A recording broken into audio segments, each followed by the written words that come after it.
Hi, 10a students. So today I'm talking about section 4.3, maxima and minima, and what are some of the motivations for why we might want to study this subject.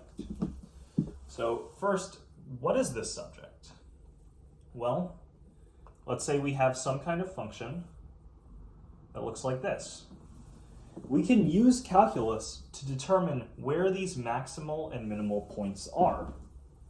But you might ask yourself, okay, that's cool, but what are the uses of being able to determine where these maxima and minima occur? So here's a real-world type of example that has to do with maximizing profits.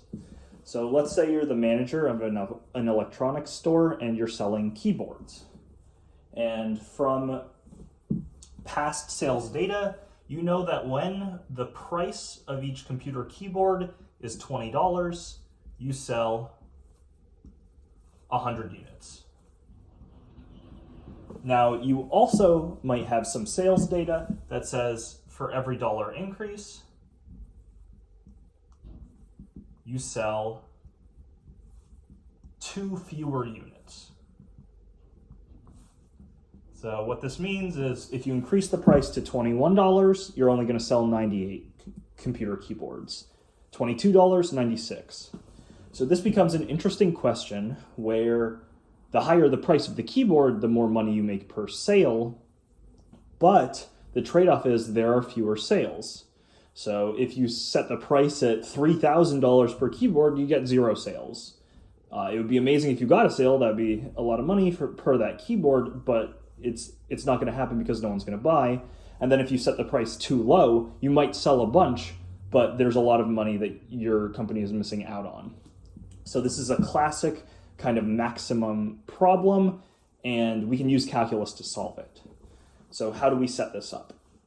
Well, we know that the profit is equal to price times units sold. So we're going to call the price 20 plus X, some number of dollars that we're increasing the price by. And the trade-off there, the number of units sold, is going to be 100 minus 2X. Okay, and if this is our Y, Y is profit here, we can expand this, and this looks like 2,000 minus 40X plus 100X minus 2X squared. And then just simplifying a little further, this is 2,000 plus 60X minus 2X squared. So this is where calculus comes in.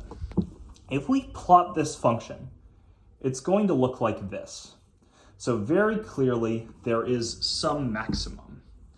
And what you might notice is that the tangent line at the maximum is completely flat. So what this means is where a maximum or a minimum occurs, the tangent line is horizontal. Its slope is 0. So what that means is if we set y prime equal to 0, then whatever x value makes that 0 is exactly the x value of our maximum. So whatever this x value is that gives us the maximum is the one where the derivative is 0. So taking the derivative of this function, we get 60 minus 4x.